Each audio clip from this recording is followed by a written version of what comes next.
नमस्कार मेरे प्रिय विद्यार्थियों, आप सभी का साहित्य कला संस्कृति पर आधारित YouTube चैनल प्रज्ञादीप पर स्वागत है। आज मैं आप लोगों के लिए रविन्द्रनाथ ठाकुर के जीवन परिचय को लेकर उपस्थित हुआ हूँ। जैसा कि आप सभी को पता है, CBCS सिस्टम लागू होने के बाद से भारत के सभी भाषाओं के साहित्यकारों को हमें पढ़ना होता है। इसी क्रम में हमें रविन्द्रनाथ ठाकुर को भी जानना है, क्योंकि बिना रविन्द्रनाथ ठाकुर के परिचय के बिना हम साहित्य के उस उत्कृष्टतम रूप को नहीं समझ सकते जिस उत्कृष्टतम रूप को रविन्द्रनाथ ठाकुर ने ऊपर तक पहुंचाया। रविन्द्रनाथ ठाकुर को बंगाल की संस्कृति में रवि ठाकुर भी कहते हैं।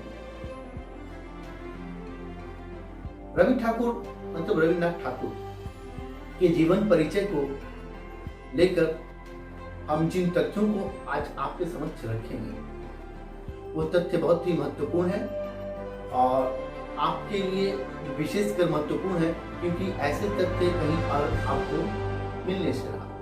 अर्थात भर से कोशिश करने के बावजूद भी रविन्द्रनाथ को जीवन के केंद्र में रखकर रचनाएं उपलब्ध जो होती है वो सभी बांग्ला साहित्य में, हिंदी में अनुदित बहुत कम ही हमें पढ़ने को मिलता है। आज हम उनके जीवन परिचय पर चर्चा करेंगे। इसके नेक्स्ट वीडियो में हम उनके साहित्य पर भी चर्चा करेंगे, अर्थात जो सिलेबस के अंतर्गत हमें पढ़ना है उन साहित्यों की भी हम चर्चा करेंगे। शुरुआत करते हैं रविन्द्रनाथ ठाकुर के जीवन पर। रविन्द्रनाथ ठाकुर या रविन्द्रनाथ टैगोर, जिसे बंगाल की संस्कृति में हम रवि ठाकुर और विश्व में विश्वविख्यात कवि, साहित्यकार, दार्शनिक और भारतीय साहित्य के नोबेल पुरस्कार बांग्ला साहित्य के माध्यम से भारतीय सांस्कृतिक चेतना में नई जान देने वाले वे एशिया के प्रथम नोबेल पुरस्कार सम्मानित करते हैं। वे एकमात्र कवि हैं जिनकी दो रचनाएं दो विषय प्रकाश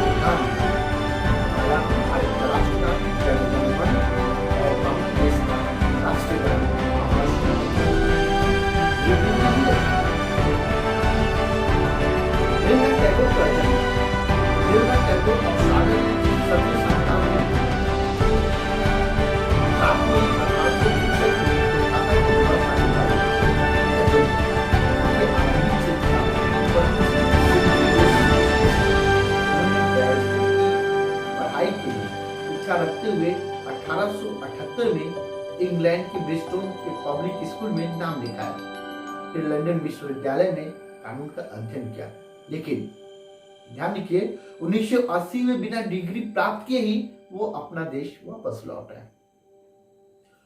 1983 में मृणालिनी देवी के साथ उनका विवाह होता है। टैगोर की माता की निधन उनके बचपन में ही हो गया था और उनके पिता व्यापक रूप से यात्रा करने वाले व्यक्ति थे, घुमक्कड़ स्वभाव के थे, अतः इनका लालन पालन अधिकांशतः इनके नौकर चाकरों के द्वारा ही किया गया। टैगोर परिवार बंगाल पुनर्जागरण के समय अग्रणी था। उन्होंने साहित्यिक पत्रिकाओं का प्रकाशन किया। बंगाली और पश्चिमी शास्त्रीय संगीत एवं रंगमंच और पटकथाएं वहां नियमित रूप से प्रदर्शित होती थी। टैगोर के पिता ने कई पेशेवर ध्रुपद संगीतकारों को घर में रहने और बच्चों को भारतीय शास्त्रीय संगीत पढ़ाने के लिए आमंत्रित किया था। टैगोर के सबसे बड़े भाई द्विजेंद्रनाथ एक दार्शनिक और विख्यात कवि थे एवं दूसरे भाई सत्येंद्रनाथ कुलीन और पूर्व सभी यूरोपीय सिविल सेवा के लिए भारत से नियुक्त हुए थे।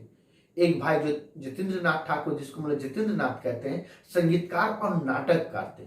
निश्चित रूप से ऐसे प्रतिभा संपन्न कलाकारों के बीच में रहते हुए, अपने भाइयों के बीच में रहते हुए रविन्द्रनाथ ठाकुर भी पूर्ण प्रतिभा संपन्न हुई। कहा जाता है वर्सेटाइल पर्सनालिटी, स्वर्ण गुण संपन्न। एवं उनकी बहन भी थी स्वर्ण कुमारी, वो उपन्यासकार थी।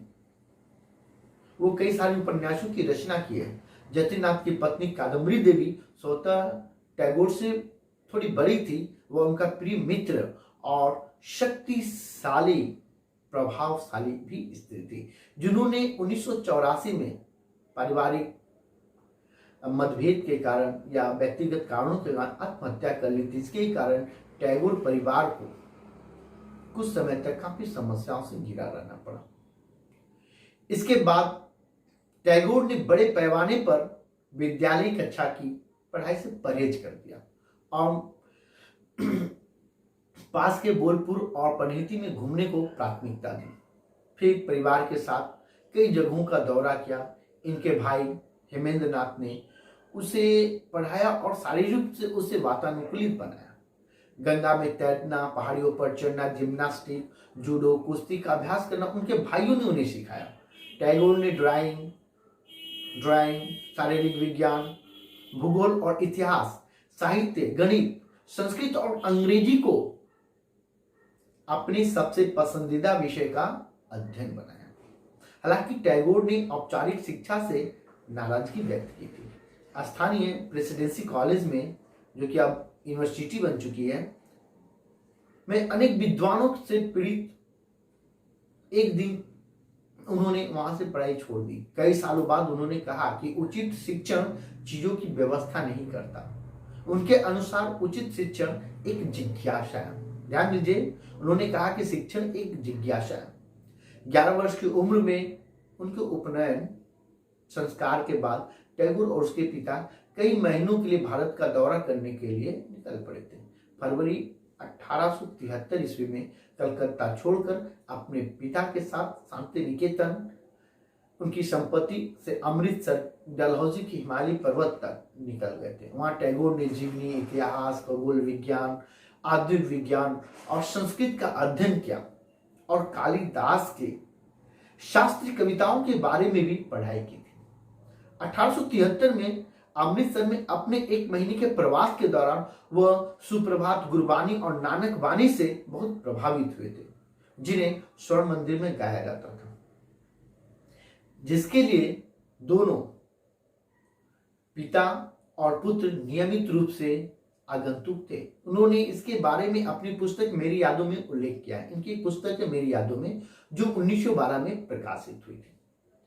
अब हम टैगोर की रचना धर्मिता की बात करते हैं तो पाते हैं कि रविन्द्रनाथ टैगोर बचपन से ही कविता, छंद और भाषा के अद्भुत प्रतिभा का आभास लोगों को मिलने लगा था। उन्होंने पहली कविता 8 साल की उम्र में ही लिखी थी और सन 1877 में केवल 16 साल की उम्र में उनकी प्रथम लघु कथा प्रकाशित हुई थी।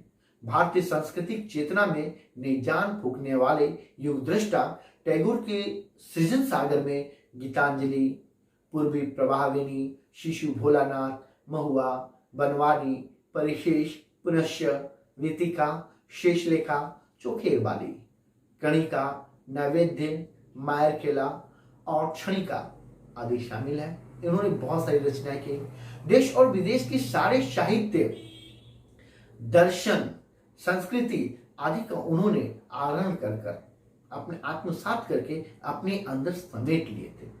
ऐसे इन्हें गुरुदेव नहीं कहा जाता। गुरुदेव के पदवी पाने के लिए जिन व्यक्तित्व की आवश्यकता होती है, उनकी छाप हम उनके बचपन में ही देख सकते हैं। पिता के ब्रह्म समाजी होने के कारण वे भी ब्रह्म समाजी थे, पर अपनी रचनाओं व कर्म के द्वारा उन्होंने सनातन धर्म को भी आगे बढ़ाया। मनुष्य और ईश्वर के बीच जो चिरस्थायी संपर्क है, उसकी रचनाओं के अंदर वो अलग अलग रूपों में उभर आता है। साहित्य की शायद ऐसी कोई शाखा हो जिसमें उनकी रचना ना हो। कविता, गान, कथा, उपन्यास, नाटक, नाटक, निबंध, प्रबंध काव्य, शिल्प कला, सभी विधाओं में उन्होंने अपनी रचना की है। उनकी प्रकाशित कृतियों में गीतांजलि, गीताली, गीतिमाल्या, कथाओं कहानी, शिशु भोलानाथ, कणिका, क्षणिका, खेया आदि प्रमुख है। इन्होंने कुछ पुस्तकों का अंग्रेजी में अनुवाद भी किया था। अंग्रेजी अनुवाद के बाद उनकी प्रतिभा पूरे विश्व में फैल गई। गीतांजलि जो अंग्रेजी में लिखी गई है और इसी पर उन्हें नोबेल पुरस्कार भी मिला था। हम उनकी कार्य क्षेत्र के विषय में भी बात करते हैं। रविन्द्रनाथ टैगोर ज्यादातर अपनी पद कविताओं में पद को कविताओं के लिए ही जाने जाते हैं। टैगोर ने अपने जीवन काल में कई उपन्यास, निबंध, लघु कथाएं, यात्रा वृत्तांत, नाटक और हजारों गाने लिखे हैं, जिसे हम रविंद्र संगीत कहते हैं। टैगोर की गद्य में लिखी उनकी छोटी कहानियों को शायद सबसे अधिक लोकप्रिय माना जाता है, जिसको हम लोग छोटे गल्प बोली। इस प्रकार उन्हें वास्तव में बंगाली भाषा के संस्करण की उत्पत्ति का श्रेय दिया जाता है। उनके काम अक्षर, उनके लयबद्ध, आशावादी और गीतात्मक प्रकृति के लिए काफी उल्लेखनीय है।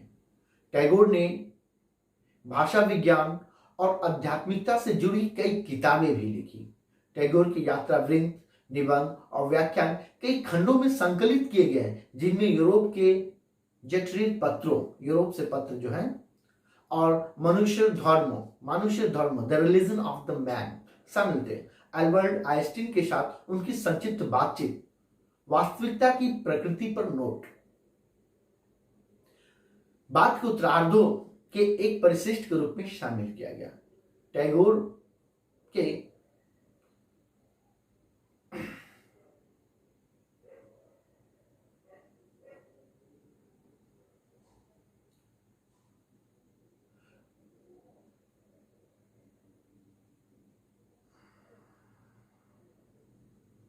टैगोर के 125वें जन्मदिन के अवसर पर उनके कार्यों पे कालक्रमणिक रविंद्र रचनावली नामक एक संकलन वर्तमान में बंगाली कालक्रमानुसार के क्रम में प्रकाशित किया गया। इसमें प्रत्येक कार्य के सभी संस्करण शामिल है और लगभग 80 संस्करण है। 2011 में हार्वर्ड यूनिवर्सिटी प्रेस ने विश्व भारती विश्वविद्यालय के साथ अंग्रेजी में उपलब्ध टैगोर के कार्यों की सबसे बड़ी संकलन द एंशिएंटल टैगोर को प्रकाशित करने के लिए सहयोग किया है। फखराल आलम और राधा चक्रवर्ती द्वारा संपादित की गई है और टैगोर के जन्म की 150वीं वर्षगांठ की निशानी।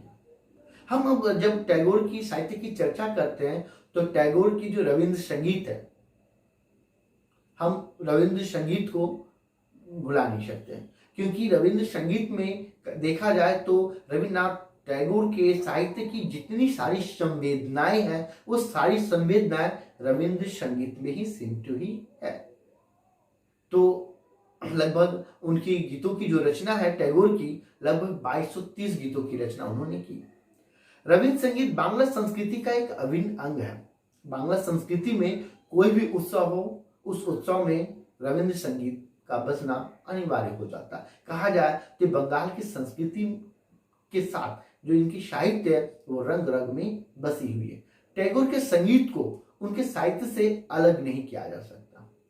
उनकी अधिकतर रचनाएं तो अब तक गीतों में शामिल हो चुकी है। हिंदुस्तानी शास्त्रीय संगीत की ठुमरी शैली से प्रभावित ये गीत मानवीय भावनाओं के अलग अलग रंग प्रस्तुत करते हैं। अलग अलग रागों में गुरुदेव के गीत यह आभास कराते हैं मानो उनकी रचना उस राग विशेष के लिए ही की गई है। प्रकृति के प्रति उनका गहरा लगाव था। यह प्रकृति प्रेमी ऐसा एकमात्र व्यक्ति है जिसने 2 देशों के लिए राष्ट्रगान लिखा है। मैंने इसके पहले आपको बता दिया, भारत के जो जनगण मन है और बांग्लादेश के अमर सोनार बांग्ला। ये जो राष्ट्रगान है ये गुरुदेव रविन्द्रनाथ टैगोर के द्वारा ही लिखी गई है। गुरुदेव ने जीवन के अंतिम दिनों में चित्र बनाना शुरू किया था। इसमें युग का संशय, मोह, क्लांति और निराशा के स्वर स्पष्ट रूप से प्रकट होते हैं। मनुष्य और ईश्वर के बीच जो चिरस्थायी संपर्क है उसकी रचनाओं में वह अलग अलग रूपों में उभर कर सामने आया है।